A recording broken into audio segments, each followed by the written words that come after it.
I wanted to talk to you about inspiration because whenever I put information out in a magazine article, or I do a radio interview, or a blog post, or all these things, what I'm trying to do is inspire people. I'm trying to say to people, well, look, you know, here's things that you can achieve.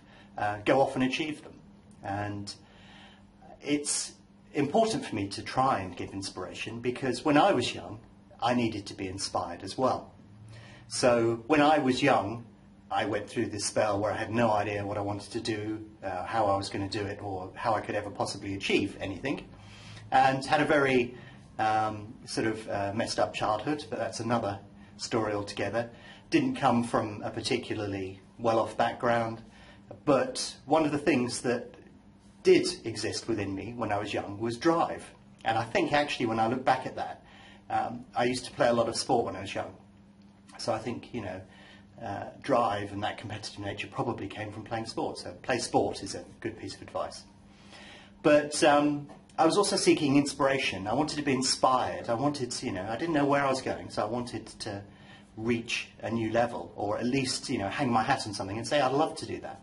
So throughout my life I've always taken inspiration from other people, and I've looked up to people who have achieved things, and I've looked at them to sort of say, well, I want to achieve that. Now, it doesn't matter if you don't achieve that or not, it's the inspiration that's the most important thing. The fact that you make steps in that direction, because life is funny in that sometimes it just doesn't turn out quite the way you'd expect, or you end off down a different path.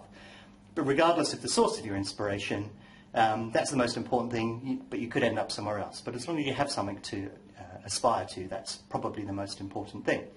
So, getting to the point of what I'm trying to talk about was what was my inspiration. And it may surprise you, because I hadn't really spoken about this or written about it before. But everybody knows that I did well on the football pools and did stuff on the football pools a long time ago.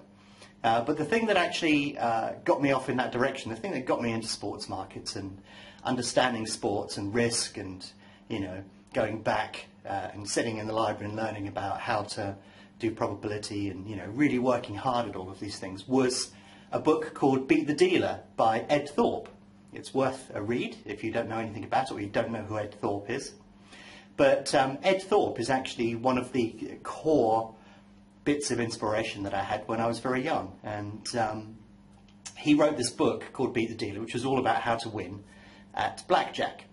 And that was the inspiring thing for me, was here was a game that's been played for many, many years, well-established game where there was no edge apart from to the casino. And this guy pops up and completely cracks it. And, you know, basically he invented card counting, or described card counting. And he took that to a new level and was able to quantify and say why it worked, how it worked, and then actually put it to use as well. And that was a big inspiration for me, because I wanted to go out into the world and achieve something that nobody had achieved before, and preferably in a way that people wouldn't believe anyway. That gets a little bit frustrating because it's very hard to convince people of what you're attempting to do or why you're doing it or that you have done it.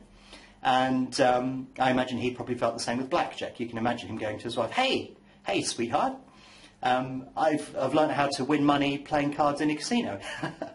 That sounds ridiculous. But reading that story and seeing how he did it, and, you know, I actually read the book and learned to card count because of it, gave me the inspiration to tackle some of those big problems. And, you know, one of those problems was people for many years had been betting on sport, and in the back of my mind I was thinking, well, you know, there's got to be a better way, there has to be a way that this can be achieved.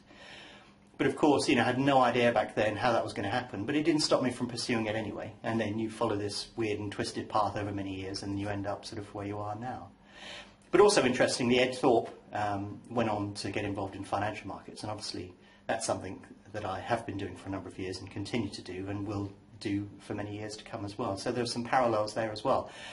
But in answer to what was my inspiration, Ed Thorpe. Ed Thorpe was the thing that started a lot of things for me and led me off in the direction that I've gone and allowed me to achieve a number of things that I want to do. So what I want to leave you with at the end of this video is just have a think about what is your inspiration, what would you like to achieve? And pin your hat to that and go out and give it a try. It may not mean that, you know, that's the direction that you end up in or the place where you're intended to be, but it's important to have something to aspire to, and that's something that I think is important, which is why I've done this video. So there you go. If you're interested in learning more about BetAngel, its tools and the opportunities they present, why not visit betangel.com today to download a free trial.